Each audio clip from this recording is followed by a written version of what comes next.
Netanyahu का आज से अहम अमेरिका दौरा। जी हां, ट्रंप से मुलाकात में ईरान के खिलाफ नए युद्ध की रणनीति। एक्सियोस की रिपोर्ट के मुताबिक राष्ट्रपति ट्रंप ईरान के खिलाफ बड़े पैमाने पर सैन्य अभियान फिर से शुरू करने पर विचार कर रहे हैं। इजरायल के साथ जॉइंट ऑपरेशन चलाना चाहते हैं ट्रंप। ये एक्सियोस के हवाले से खबर आ रही है। ट्रंप नेतन्याहू में 18 महीनों में 6 बार मुलाकात हुई है। पिछली बार फरवरी में हुई थी ट्रंप नेतन्याहू में मुलाकात। 28 फरवरी को अमेरिका इजरायल ने किया था ईरान पर संयुक्त हमला।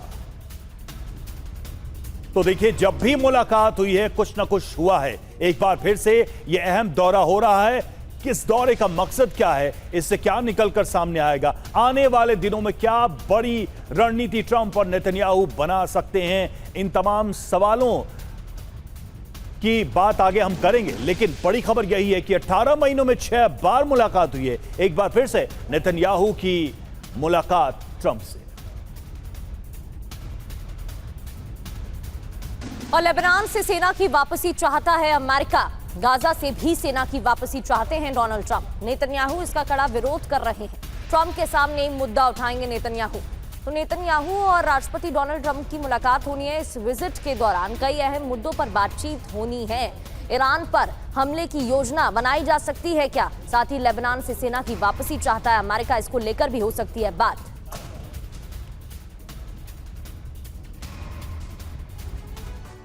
तो ट्रंप नेतन्याहू मुलाकात क्या नए जंग की ये शुरुआत है? देखिए, बातचीत का एजेंडा क्या है, सबसे पहले ये आपको बता दें। ईरान सबसे बड़ा एजेंडा है, इसमें कोई दो राय नहीं, कोई शक नहीं है।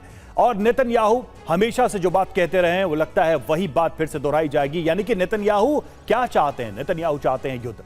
ट्रंप भी युद्ध का मन बना रहे हैं। बैठक में अंतिम निर्णय पर मुहर लग सकती है कि आगे इस जंग को कैसे बढ़ाया जाए। एक्सियोस की रिपोर्ट के हवाले से आपको जानकारी दे रहे हैं। ट्रंप ईरान को सबक सिखाना चाहते हैं और बड़े पैमाने पर युद्ध चाहते हैं। अमेरिकी राष्ट्रपति हमले रोकने का ऐलान और रणनीति का हिस्सा भी। ईरान पर चौंकाने वाला हमला होगा। और देखिए, ईरान की सेना की चेतावनी, हमला हुआ तो रुकेंगे नहीं, ये अपनी लाइन फिर से ईरान ने दोहराई है। बड़ी बात यह कि युद्ध रुका है, खत्म नहीं हुआ है। और ये सारी मुलाकातें इस बात की आशंका को और प्रबल करती हैं कि आने वाले दिनों में कहीं बड़ी तैयारी तो नहीं हो रही है। सबसे पहले मनीष झा हमारे साथ जुड़े, उनके पास ही चलेंगे, हमारे संवाददाता। मनीष, कैसे इस खबर को डिकोड किया जाए? जब भी मिले हैं कुछ ना कुछ हुआ है। 6 बार की मुलाकात और हर बार कोई नई बात सामने आई है। इस बार क्या सामने आ सकता है? बिल्कुल सही बात है। जब भी नेतन्याहू अमेरिका गए हैं और उसके बाद लौट कर आए हैं तो फिर युद्ध हुआ है, या गाजा के युद्ध के दरमियान उसकी इंटेंसिटी बढ़ी है। बल्कि एक बार तो अमेरिका में थे तो वहीं से उन्होंने जो हमास चीफ इस्माइल हानिया के मारे जाने को लेकर ऑर्डर दिया था। तो ये इतिहास बताता है कि नेतन्याहू अमेरिका जाते हैं और इजराइल या तो जंग शुरू करता है या फिर जंग को बढ़ाता है। तो इसलिए इस मीटिंग पर सबकी नजरें हैं कि अब अमेरिका और इजराइल मिलकर क्या करेगा। और टाइमिंग भी देखिए कितनी महत्वपूर्ण बात है कि 2 दिन पहले या फिर कहे 24 घंटे के भीतर अमेरिकी सेंट्रल कमांड के चीफ भी पेंटागन और व्हाइट हाउस में ये कहते हैं कि देखो, हॉर्मुज के आसपास जितना अटैक करना था वो तो हमने कर लिया, अब बाकी जगह पर हमें अटैक करने की इजाजत दीजिए। तो बाकी जगह पर अटैक करने के लिए उन्हें इजराइल के मदद की जरूरत है। और इसीलिए यह माना जा रहा है कि यह सब कुछ दरअसल उसी बात की तैयारी है कि कैसे अमेरिका और ईरान मिलकर ठीक उसी जंग को शुरू करे जो जंग मार्च के महीने में 28 फरवरी के बाद से पूरी दुनिया ने देखी थी। और नेतन्याहू उसके लिए जा रहे हैं। जो दूसरी बात है कि जब दुनिया को लग रहा था कि नेतन्याहू और ट्रंप के बीच में कोई दिक्कत है, तो TV9 पर हम लगातार कह रहे थे कि नेतन्याहू और ट्रंप के बीच में कोई दिक्कत हो ही नहीं सकती है। बस दोनों एक ही थैली के चट्टे बट्टे हैं और उसी हिसाब से आगे की कार्रवाई का प्लान करते हैं और वही होने जा रहा है। जी बिल्कुल मनीष, और ईरान की भी नजर रहेगी इस बैठक पर, क्योंकि इस दौरान कई मुद्दों पर बात हो सकती है। लौटेंगे आपके पास। ईरान के खिलाफ नेतन्याहू का बयान भी सामने आया है। हम पर हमला हुआ तो जवाब देंगे। हालांकि ये पहला बयान नहीं है। अमेरिका और ईरान के बीच लगातार हमले जारी हैं। इस बीच नेतन्याहू यानी इजराइल की तो एंट्री नहीं हुई, लेकिन उनकी तरफ से बयान जरूर सामने आते रहे हैं। हम पर हमला हुआ तो जवाब देंगे, ईरान पर कड़ा हमला करेंगे, बेंजामिन नेतन्याहू का बयान। तो बेंजामिन नेतन्याहू का ऑपरेशन हॉर्मुज, खबर क्या है? सैन्य तरीके से हॉर्मुज संकट का हल निकालने की कोशिश। हॉर्मुज में स्पेशल ऑपरेशन चलेगा। इस मुलाकात के बाद इस पर भी बात हो सकती है। जी और इजराइल करेगा ईरान को टारगेट, हॉर्मुज से ईरानी पकड़ खत्म की जाएगी। और संभावना इसमें क्या है? इजराइल के सर्जिकल छुपे हुए ऑपरेशन इसमें संभव हैं। इसके अलावा ईरानी जहाजों या सप्लाई बोट्स पर भी गुप्त हमले हो सकते हैं। ड्रोन बोट से टैंकर, IRGC बोट्स पर भी हमले संभव। ईरान के तटीय मिसाइल बेस पर सटीक हमले हो सकते हैं। हाई वैल्यू टारगेट खत्म करेगा इजराइल। तो समुद्री बारूदी सुरंग हटाने का ऑपरेशन भी तय किया जा सकता है। कैन के हवाले से ये जानकारी आपको दे रहे हैं AVM OP Tiwari sir. Iran की भी तो नजर होगी इस बैठक पर, और जिस तरीके से रणनीति तैयार की गई है, अब तक बयान सामने आए हैं, उससे तो यही लग रहा है कि हमले और तेज हो सकते हैं। तो डिफेंस में ईरान भी अपनी तैयारी करेगा। 28 फरवरी को हमला हुआ था, जिसके बाद जंग की भीषण शुरुआत हुई, और अब 28 जुलाई को बातचीत होनी है। 24 घंटे बाद क्या फैसले लिए जा सकते हैं? देखिए प्रगति, जिस तरीके से नेतन्याहू और ट्रंप की मुलाकात, इस बार मुलाकात में थोड़ा सा एक अलग वैल्यू, अलग एंगल भी है। बिकॉज अक्टूबर में इजराइल में इलेक्शन होने वाले हैं। नेतन्याहू को दिखाना है कि उन्होंने इजराइल के लिए अभी तक क्या किया, जो नुकसान हुआ क्या। लेकिन आप जो बात कर रहे हैं कि अटैक करते हैं, मिलने की अटैक करते हैं, इसकी संभावना को भी नकारा नहीं जा सकता। अभी तक हमने वॉर में देखा है कि ईरान आक्रमण नहीं करता, ईरान जो है रिप्लाई करता है। जब एक बार आक्रमण होता है उसको रिएक्ट करता है। अभी 2-4 खबरें में जो भी पढ़ रहा था कि अमेरिका में फिलहाल जो एमुनेशंस का थोड़ी कमी महसूस अवश्य हो रही है। ये बड़े बड़े लोगों ने एडवाइस किया ट्रंप को रोकने के लिए। ये अभी देखा, जब भी वॉर रुकी थी तो इनके इक्विपमेंट्स कम थे, अमेरिका ने इसको रिप्लेनिश किया, फिर अटैक करने की कोशिश की। लेकिन अभी फिलहाल जो अमेरिका की जनता है, अमेरिका की वाइस प्रेसिडेंट है, ट्रंप के काफ़ी खिलाफ है। बिकॉज इस वॉर में तो अमेरिका का कोई ऑब्जेक्टिव कभी भी था ही नहीं, ये नेतन्याहू का था। अभी तो ऐसा प्रतीत होता है कि जैसे दोनों कान ट्रंप के, एक कान इजराइल ने पकड़ रखे हैं, एक कान अमेरिका की जनता ने, वाइस प्रेसिडेंट ने पकड़ रखा है। अब इजराइल कान खींचता है तो अटैक करते हैं, वो कान खींचता है तो सीज फायर होता है। अभी देखिए ट्रंप कब तक इंतजार करेंगे और देखेंगे कि भाई अमेरिका के हित में क्या है। बिकॉज ये चाहे कि हम हॉर्मुज को कंट्रोल करें, कुछ समय के लिए अवश्य कंट्रोल कर सकते हैं, बट लंबे समय के लिए कंट्रोल करना ये UAE और ईरान के ही बस में होगा। बिकॉज कुछ दिन तक ईरान बर्दाश्त कर सकता है, लेकिन ईरान की टेरेन ऐसी है, उसकी इनहेरेंट कैपेबिलिटी ऐसी है कि अमेरिका को परेशान करके भगा देगा, बहुत नुकसान भी होगा। अभी फिलहाल देखिए ईरान ने इजराइल के ऊपर अटैक नहीं कर रहा। ईरान ने वहीं अटैक किया, वहीं रिएक्ट किया जहां पर इनके अमेरिका के बेसेस थे। अमेरिकन की जो बोट्स हैं और जो इनके एयरक्राफ्ट कैरियर्स है वो काफ़ी दूर है, वो वहां पर ईरान नहीं पहुंच सकता। लेकिन ईरान की तैयारी बहुत महत्वपूर्ण, बहुत तरीके से कर रहा है। ईरान को भी और देशों का सपोर्ट निश्चित रूप से मिल रहा है। जिस तरह से यूक्रेन और रशिया के लिए बाकी के यूक्रेन को सपोर्ट करे, तो ईरान को भी सपोर्ट मिल रहा है। ईरान पीछे हटेगा नहीं, ईरान तबाह हो चुका है, लेकिन बिल्कुल खत्म करना ये अमेरिका और इजराइल कंबाइंड किसी के बेस में नहीं है। इतिहास गवाह है, कभी भी किसी से बिल्कुल सर, और नहीं किया जा सकता। इस जंग में ईरान ने एक अनुभव भी प्राप्त किया है, क्योंकि अमेरिका और इजराइल के कंबाइंड अटैक को हैंडल करना किसी भी देश के लिए एक बड़ा अनुभव है, और शायद अब वो इस आगे जंग में काम भी आ रहा दिखाई भी दे रहा है। अमेरिकी सैन्य बेस पर ईरान का हमला हुआ है। बड़ी खबर आपको बता दें, अमेरिकी बेस पर ड्रोन हमलों का वीडियो सामने आया। शायद ड्रोन से मिलिट्री साइट पर धमाका, डिफेंस शील्ड को भेदने में कामयाब रहा यह ड्रोन।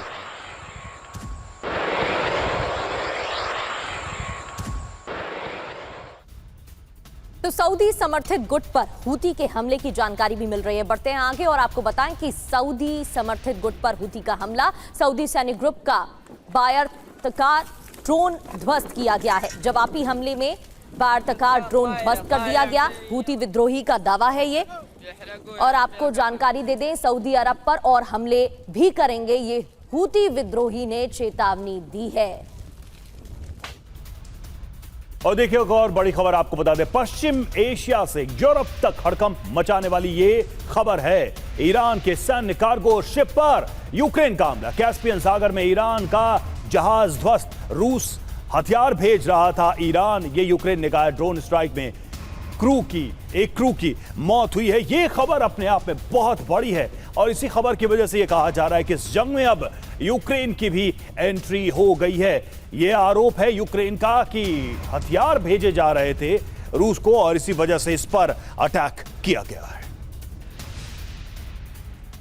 तो ईरान युद्ध में यूक्रेन की एंट्री, 5 पॉइंट्स में यह खबर आपको हम बता रहे हैं। कैस्पियन सागर में ईरानी जहाज पर हमला हुआ है। हथियारों से लदे सैन्य कार्गो जहाज पर अटैक किया गया। रूस को हथियार सप्लाई करने पर स्ट्राइक की गई। लंबी दूरी के ड्रोन से यूक्रेन का हमला। यूक्रेन के हमले में ईरान के एक क्रू की मौत हुई है। खतरा क्या है? अब ईरान यूक्रेन में युद्ध का खतरा बढ़ गया है। अब कीव पर हमले की धमकी भी ईरान ने दी है और बैलिस्टिक मिसाइल से हमले संभव हैं। तो ये आप देखिए इस जंग का दायरा कैसे इस हमले के बाद से बढ़ जाएगा। अब भारद्वाज सर कैसे देखा जाए, यूक्रेन की एंट्री हो जाती है और यूक्रेन ये कहकर हमला करता है कि ईरान रूस की मदद कर रहा है इसलिए हमने ये अटैक किया गया। क्या इसको सिर्फ एक ऑपरेशन तक लिमिटेड एक्शन माना जाए या फिर वॉर का एक्सटेंशन देखा जाए, मिडिल ईस्ट के वॉर का यूरोप तक एक्सटेंशन? देखिए रवि, इसको साफ साफ अगर आप देखें, ये पहले से ही अगर ईरान और यूक्रेन की अगर इक्वेशंस देखते तो ये अप्रत्यक्ष रूप से युद्ध में बहुत पहले से थे।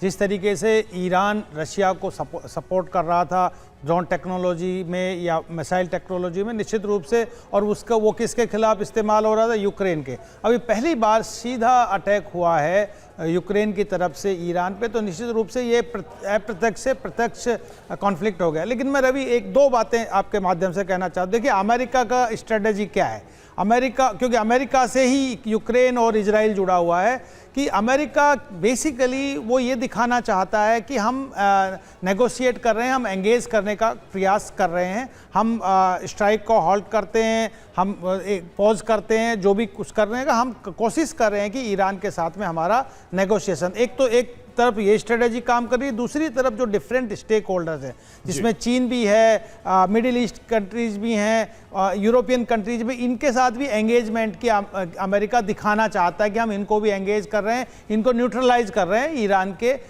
मुद्दे पे। लेकिन एक बात है, ये गणित जितना अमेरिका कॉम्प्लिकेट करता है और डिफरेंट एंगल से रिफ्लेक्शंस देता है वो है नहीं, बहुत सिंपल है कि पोलराइज्ड है, अमेरिका वर्सेस ईरान है, America versus rest of the world है। आप ये मान के चलिए वेस्ट वर्सेस रेस्ट है, और उसमें चाहे रशिया है, रशिया है, ईरान है, चीन है और नॉर्थ कोरिया है, ये एक पोल पे खड़े हुए हैं। और इनका जो एंटी कैंप है वो निश्चित रूप से अमेरिका और यूरोपियन कंट्रीज, और उसके साथ में अमेरिका जो काम कर रहा है ग्राउंड पे, जो काम कर रहा है वो काम कर रहा है जो इजराइल का माइंडसेट है, इजराइल जो करना चाहता है, और वो किसी भी हालत में ईरान को बख्शना नहीं चाहता, उसको तबाह भी करना चाहता है, और इस लेवल तक तबाह करना चाहता है कि उसका मिडिल ईस्ट में अपना वर्चस्व बना रहे और दुनिया में भी ये दिखाए कि हम सुपर पावर है। लेकिन ठीक आपने कहा, और आपने जिस तरीके से अलग अलग देशों का जिक्र किया वो भी साफ तौर पर रणनीति दिखाई दे रही है, और नाटो देश की भी नरमी अब इस वॉर में अमेरिका के प्रति दिखाई दी है। ब्रिटेन के पीएम की भी यहां पर बदलाव के बाद कई इस तरीके की योजना तैयार की गई है, जिसके बाद लग रहा है कि नरमी अमेरिका के प्रति बढ़ गई है। इस पर आगे और चर्चा करेंगे, लेकिन एक और खबर है, ईरानी जहाज पर यूक्रेन के हमले के बाद ईरान गुस्से में है। ईरान के विदेश मंत्री अब्बास अराक्ची की धमकी, यूक्रेन को नहीं छोड़ेंगे, यूरोप को जंग में लाना चाहता है यूक्रेन, यह अब्बास अराक्ची की तरफ से कहा गया। इजरायल के कहने पर हमला हुआ, यह ईरान के विदेश मंत्री ने कहा, यह हमला इजरायल की साजिश है।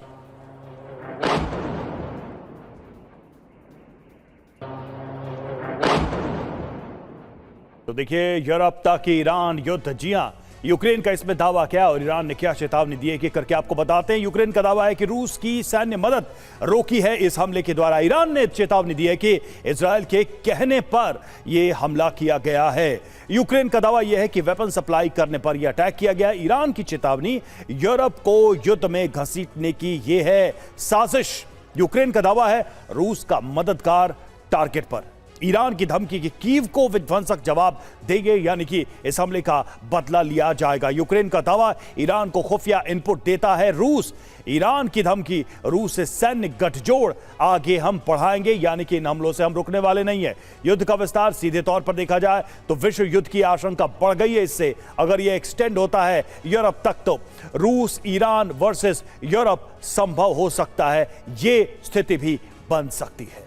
बिल्कुल, तो यूरोप तक अब ईरान युद्ध की आहट देखने को मिल रही है, और क्या दावे यूक्रेन की तरफ से किए गए वो हम आपको बता रहे हैं मनीष। लेकिन ईरान की भी तो कोई रणनीति होगी, ईरान भी तो प्लान बना रहा होगा इस बैठक के बाद, और ईरान के साथ रूस और चीन भी तो है, क्योंकि अंदर खाने से लगातार इस तरीके के इनपुट्स आते रहे हैं कि रूस और चीन की तरफ से ईरान की मदद की गई है। बिल्कुल, देखिए, बल्कि यूक्रेन के राष्ट्रपति जेलेंस्की ने भी ये दावा किया। उनका कहना था कि रूसी सैटेलाइट सारी जानकारी इकट्ठा करके ईरान को देते हैं और उसी के आधार पर ईरान मिडिल ईस्ट में जो अमेरिकन बेस है या फिर यहाँ तक कि CIA के जो गुप्त अड्डे हैं वहां पर भी अटैक कर रहा है, और ये सारी जानकारी रूस के जरिए मिलती है। तो पहले तो ये कहा गया, लेकिन जब देखा कि प्रेसिडेंट ट्रंप या अमेरिका की तरफ से इसका कोई खास रिएक्शन नहीं आया, तो उसके बाद कास्पियन सी में ईरानियन जहाज पर अटैक किया गया। मकसद यूक्रेन का यह है कि किसी तरीके से जो बाकी प्लेयर्स हैं उसको ड्रैग किया जाए, ताकि उनकी भी रेलेवेंस बनी रहे, यूक्रेन की भी रेलेवेंस बनी रहे। इसीलिए ईरान ने आज कल रात में यू के जो विदेश मंत्री हैं कजाकलास से बात करके ये कहा कि देखिए, यूक्रेन चाहता है कि यूरोप भी इसमें घसीटा जाए, और अगर बात आगे बढ़ी तो फिर ईरान जब अगर रिस्पॉन्ड करेगा तो उसकी आग की लपटें यूरोप तक भी आएगी।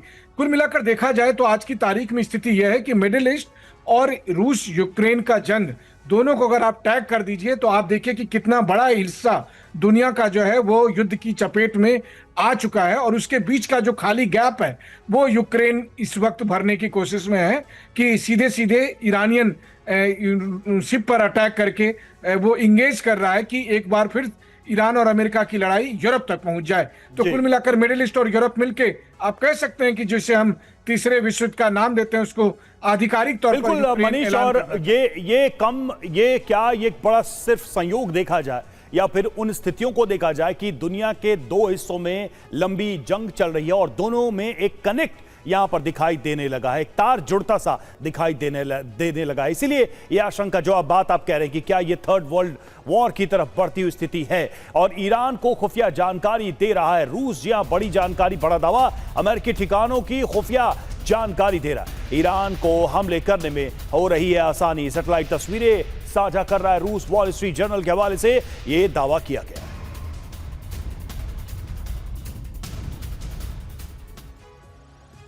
तो अमेरिका की खुफिया रिपोर्ट, रशिया से ईरान ट्रांसफर हो रही है, ऐसे दावे किए गए हैं कि रूस ईरान को सैटेलाइट तस्वीर दे रहा है, और ये पहली बार ऐसा दावा नहीं किया गया है। टारगेट की लोकेशन, मूवमेंट ज्यादा सटीक, अरब में अमेरिकी सैन्य ठिकानों की लोकेशन तक बताई जा रही है। बिल्कुल, और यूक्रेन युद्ध का अनुभव साझा कर रहा है रूस। ईरान को इससे क्या फायदा है? ईरान की टारगेटिंग क्षमता बेहतर हुई है, हमले रूसी स्टाइल जैसे लग रहे हैं। जॉर्डन, बहरीन, कुवैत, ओमान में हमले हुए हैं। रडार एयर डिफेंस सिस्टम पर निशाना साधा गया है। बड़ी बात क्या है, पहले ईरान ने रशिया को हजारों ड्रोन दिए, रूस उन ईरानी ड्रोन को अपग्रेड कर रहा है और अपग्रेड कर वापस ईरान भेजे जा रहे हैं ड्रोन। वॉल स्ट्रीट जर्नल के हवाले से ये रिपोर्ट। उपेंद्र तिवारी सर, इसमें छुपी बात तो नहीं है कि रूस और ईरान का एक गठजोड़ रहा है और रूस मदद कर सकता है जिस तरह के दावे किए गए हैं, लेकिन क्या यह सिर्फ एक सीमित दोस्ती के तहत की गई मदद है, या फिर अमेरिका के लिए ये जो है नया यूक्रेन बनाया जा रहा है रूस के द्वारा? जैसे रूस को ट्रैप किया गया, वैसे ही रूस ने अमेरिका को, ट्रंप को फंसा दिया है यहां पर। देखिए, ये ईरान को तो रशिया के सपोर्ट में आना था, और ईरान को भी पता था कि सिचुएशन ऐसी होने वाली है कि समय दूर नहीं है जब अमेरिका और इजराइल हमारे ऊपर अटैक कर सकते हैं। तो इसको संबंध अच्छे रखने थे, संबंध भी थे, और जो अभी सिचुएशन बना हुआ है, अभी जो एनवायरनमेंट क्रिएट हुआ है, इसमें तो स्वाभाविक है कि दोनों दुश्मन एक साथ आएंगे ही। इसके साथ अब चीन भी है, नॉर्थ कोरिया है, ये जो अलाई अगेंस्ट वेस्ट और अमेरिका के खिलाफ है, इतना कमज़ोर नहीं होगा। और जहाँ तक ये भी खुफिया जानकारी, इंटेलिजेंस रिपोर्ट की सवाल है, यूक्रेन को अमेरिका देता था, अब समय आ गया, बिकॉज जब तक इंटेलिजेंस रिपोर्ट और पिन पॉइंट सही इन्फॉर्मेशन नहीं है टारगेट के पर, तो ये मिजाइल्स बेकार हो जाती हैं, मिजाइल्स मारने का फायदा नहीं होता, ये तो अत्यंत आवश्यक है। इसीलिए ईरान जो है एडहॉक खूब सारी फायरिंग नहीं कर रहा, पिन पॉइंट कर रहा, सब में स्ट्राइक कर रहा। तो रशिया की हेल्प की तो अत्यंत आवश्यकता थी। जिस तरीके से यूक्रेन और रशिया को वॉर बढ़ाने में अमेरिका और पश्चिम देश का हाथ रहा है, तो इसमें अटेंशन डाइवर्ट करने के लिए रूस का योगदान और रूस का हेल्प बिल्कुल स्वाभाविक है, और रूस अंत तक करता रहेगा जब तक हो सकता है। इसमें चीन भी इन्वॉल्व होगा, समय दूर नहीं है। लेकिन जहां तक यूक्रेन का सवाल है, यूक्रेन तो अमेरिका का, ट्रंप की अपनी जो भावनाओं को अपनी तरफ आकर्षित करना चाहता है कि हम आपके बैकग्राउंड में रह के भी हम इनको अटैक करने की कोशिश करें, ईरान को हम मारने की कोशिश कर रहे हैं। अभी जैसा मनीष जी बता रहे हैं, थर्ड वर्ल्ड वॉर की तरफ तो ये बढ़ ही रहा है। अभी खाली यूक्रेन और रशिया के बीच में था और अप्रत्यक्ष रूप से अमेरिका, यूरोपियन कंट्रीज उनके साथ थी। अब तो बिल्कुल सामने सामने आ रहा, जिस तरह हूती सऊदी अरेबिया पर अटैक करने की कोशिश कर रहा है, सऊदी अरेबिया उधर वापस कर रहा है। इस तरीके से जितने कॉन्फ्लिक्ट है और जितने इंटरेस्ट है उनके बीच में कॉमन होते हुए ये देश जो है दो ग्रुप में बट रहा, विश्व दो ग्रुप में बट रहा है और समय दूर नहीं है, दूर तो नहीं कहूँगा, लेकिन इस तरीके से अगर डिस्ट्रक्शन और बर्बादी चलती रही तो विश्व काफ़ी बर्बाद होगा। जिस तरीके से जॉर्डन, यूएई, कतार, बहरीन और सऊदी अरेबिया के बेसेस में जिस सक्सेसफुली पिछले 10 दिनों में ईरान ने अटैक किए हैं, तो इसमें निश्चित रूप है कि रशिया का हेल्प है, रिपोर्ट है ये किया हुआ। अभी जब तक समय बढ़ेगा तो खाली अमेरिकान का नुकसान नहीं होगा, अभी सारे देशों का, सबका नुकसान होगा। अभी इजराइल थोड़ा दूर रहा है, लेकिन इजराइल पर भी अटैक करेगा तो हो ही रहा है और इस वजह से इन देशों की तरफ से अमेरिका पर बीच में दबाव भी देखने को मिला था। लौटेंगे सर, आपके पास एक और खबर है। ईरान से तनाव के बीच डोनाल्ड ट्रंप का ट्रूथ पर एक पोस्ट भी आ गया है। B-2 स्टील्थ बॉम्बर से हमले की तस्वीर है और पोस्ट में खुद को विश्व रक्षक बताया गया है, खुद को बताया दुनिया का गार्जियन। ये देखिए वही तस्वीर है जिसमें गार्जियन ऑफ द वर्ल्ड लिखा हुआ है, विश्व का गार्जियन बताया है उन्होंने, और अमेरिकी राष्ट्रपति डोनाल्ड ट्रंप दिखाई दे रहे हैं।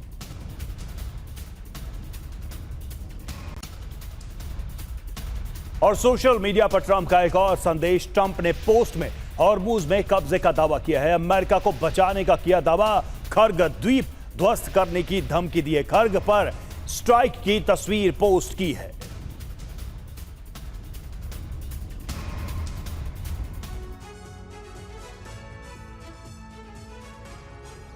और देखिए ट्रंप की इस खतरनाक पोस्ट में क्या दिखाया गया है, क्या दावा किया गया है। एक तरीके से एक बार फिर से वही लगभग स्थिति दिखाई दे रही है जब ट्रंप आगे बढ़कर बड़े बड़े दावे कर रहे हैं। विध्वंसक मैसेज देने की कोशिश है, B-2 स्टेल्थ बॉम्बर से हमला करने की चेतावनी या इस तरह का मैसेज दिया गया। मतलब इसका यह है कि दुश्मनों को कुचलने का संकेत, आने वाले समय में बड़े हमले का यह संकेत है। और ट्रंप की सुपर हीरो वाली इमेज भी यहां दिखाने की कोशिश की गई, अपने आप को ताकतवर बताने की कोशिश की गई है ताकि दुश्मनों को डराया जा सके, उन्हें धमकी भरा मैसेज इसे देखा जा सके। और खुद को विश्व का रक्षक भी बताया है। विध्वंसक संदेश क्या दिया गया है? खर्ग पर हमले की धमकी दी गई है और खर्ग ध्वस्त करने की चेतावनी, इसके मायने हैं। ऑयल एक्सपोर्ट टारगेट करने की धमकी है, मायने क्या है? खर्ग ध्वस्त करने की चेतावनी के साथ साथ ऑयल अलग अलग फैसिलिटीज पर ज्यादा से ज्यादा नुकसान पहुंचाने की भी चेतावनी। ईरान के तेल व्यापार की बर्बादी का यह संदेश है और ऑयल टैंकर पर कब्जे की तस्वीर भी उन्होंने जारी की है। एक तरीके से हॉर्मुज पर सीधी धमकी है, ये ईरान को सीधी चेतावनी है। हालांकि ये पहली बार नहीं, हॉर्मुज स्ट्रेट पर कब्जे का दावा भी किया गया है और हॉर्मुज पर ईरान को ये एक तरीके से चेतावनी कि हमारा कंट्रोल है, हमारा नियंत्रण है। जहाज संहारक का ये पोस्ट है, तस्वीर भी हम आपको दिखाई रहे हैं, किस तरीके की इमेज यहां पर दिखाई दे रही है। हालांकि ये पहली बार नहीं है जब अमेरिकी राष्ट्रपति की तरफ से इस तरह का कोई पोस्ट किया गया हो। भारद्वाज सर, आपको याद होगा इससे पहले ऐसी ही तस्वीर पोस्ट की गई थी डोनाल्ड ट्रंप की तरफ से और उन्होंने उस पोस्ट में खुद को ईरान का गार्जियन बताया था। अब तो उन्होंने विश्व का ही गार्जियन खुद को बता दिया है, लेकिन इससे पहले वो एक बयान ये भी दे चुके हैं कि इजराइल और खाड़ी देश अमेरिका के बिना कुछ भी नहीं है। तो क्या मायने निकाले जाएं इस बार इस नए पोस्ट के? देखिए, ये बात तो साफ साफ है कि अमेरिका को ये समझ में आ गया कि जो एक स्ट्रेट ऑफ हॉर्मुज है वो बेसिकली उस पर ईरान का जो मोनोपोली है उससे उस पर दबाव बढ़ रहा है, विश्व का दबाव बढ़ रहा है। तो उस पर किस तरीके से ईरान का मोनोपोली ख़त्म हो, ये पहला टारगेट बना हुआ है। इसीलिए वो दावा कर रहे हैं, चाहे सोशल पोस्ट, मीडिया पोस्ट के माध्यम से। लेकिन ये बात विश्व का रक्षक कैसे है, ये देखिए। इन्होंने अपना पिवोटल स्टेट्स क्रिएट किए हुए हैं। यूरोप में यूके एक पिवोटल स्टेट है, मिडिल ईस्ट में आप इजराइल को पिवोटल स्टेट मान लीजिए, साउथ एशिया में पाकिस्तान पिवोटल स्टेट, और अभी ये यूक्रेन को बेसिकली एक तरीके से पिवोटल स्टेट यूरेशिया में क्रिएट करना चाहते हैं। इनके माध्यम से जो एनिमीज़ हैं, इन सो कॉल्ड एनिमीज जो अमेरिका के और वेस्ट के एनिमीज हैं, उन पर अटैक कराते हैं, उनको उनके इंफ्रास्ट्रक्चर को डिस्ट्रॉय करते हैं। और अमेरिका का साफ साफ मकसद भी है कि ईरान का पहले जो सप्लाई चेन है, जो उनका एनर्जी इंफ्रास्ट्रक्चर है, उसको ख़त्म करो, उसके बाद आप हॉर्मुज पे अपना एकाधिकार कीजिए, और तीसरा जो टारगेट है वो निश्चित रूप से जो न्यूक्लियर प्रोग्राम है ईरान का उसको ख़त्म करें। अगर ये सब इस पर एक अमेरिका को अगर विक्ट्री हो गया, आगे बढ़त मिल गई, तो लीडरशिप का बहुत ज़्यादा इम्पैक्ट पड़ेगा नहीं, और उनको उम्मीद है कि ईरान भी लाइन में आ जाएगा। लेकिन मुझे ये दिख नहीं रहा कि अमेरिका इतना आसानी से ईरान को ले रहा है, क्योंकि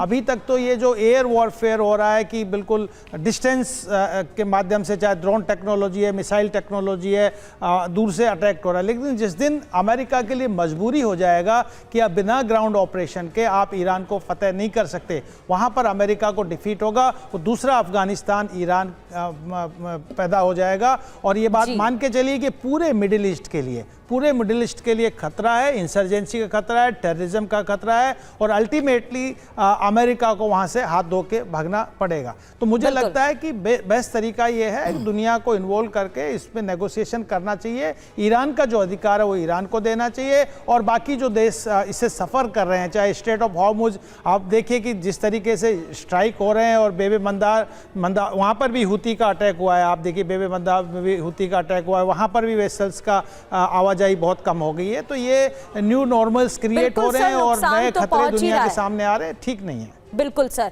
नुकसान तो अलग अलग देशों को पहुंच रहा है, खासतौर पर स्ट्रेट ऑफ हॉर्मुज के ब्लॉक होने के बाद क्या असर हो रहा है वो तो दुनिया देख ही रही है। बढ़ते आगे और एक और खबर का रुख कर लेते हैं। ईरान के खैबर शेखन मिसाइल से हमले तेज हो गए हैं, WSJ की रिपोर्ट में दावा किया गया है। वॉशिंगटन जर्नल की रिपोर्ट में यह दावा। खैबर शेखन के सामने थाड बेअसर है, एरो 2 और एरो 3 डिफेंस सिस्टम नाकाम। ऑपरेशन खैबर शेखन 2, जी हां, ईरान की रणनीति क्या है? अलग अलग रूट से अटैक की रणनीति है। ड्रोन के साथ डेडली कॉम्बिनेशन ईरान बना रहा है, तेजी से दिशा बदलने में सक्षम है शेखन। IRGC का दावा क्या है? शेखन के सामने थार्ड सिस्टम बेअसर है, एरो 2 और एरो 3 डिफेंस को भी भेदा है। खैबर शेखन 2 की ताकत देखिए, मध्यम दूरी की बैलिस्टिक मिसाइल है ये, 1450 किलोमीटर तक हमला कर सकती है। मिसाइल शील्ड को भेदने में सक्षम है। स्पीड इसकी 9500 किलोमीटर प्रति घंटा तक की है, और 1500 kilogram high explosive warhead carry कर सकता है। 15 मिनट से भी कम वक्त में लॉन्च किया जा सकता है। मनीष हमारे साथ जुड़े। मनीष, ईरान की भी तैयारी साफ दिखाई दे रही है कि आने वाले दिनों में उसे पता है कि आज नहीं तो कल एक बड़ी लड़ाई लड़नी है, और यह तैयारी उसी के संकेत माने जाए क्या? बिल्कुल, देखिए, ईरान ने तैयारी की है। ईरान तैयारी करता आया है पिछले कई सालों से, और उन्हें पता था कि एक दिन ऐसा आएगा जब अमेरिका इजराइल इस तरह से जंग करेंगे, और उस वक्त के लिए उनकी तैयारी थी कि आज उनके बनाए हुए मिसाइल और बैलिस्टिक मिसाइल उनके काम आ रहे हैं। बल्कि ड्रोन के मामले में तो निसंदेह वो दुनिया का लीडर रहा, क्योंकि उनके शाहिद 136 ड्रोन को रूस ने भी कॉपी किया, अमेरिका ने भी कॉपी किया, और आज भी शाहिद 136 से बेहतर ड्रोन इस वॉरफेयर में किसी का दिखाई नहीं दे रहा। बिल्कुल मनीष, समय की कमी है, लेकिन जैसा कि आप कह रहे हैं कि तैयारी है, और मिसाइल और ड्रोन के इस कॉम्बिनेशन ने ईरान को और ज्यादा घातक बना दिया है इस युद्ध में। बहुत बहुत शुक्रिया आप सभी का इस चर्चा में शामिल होने के लिए।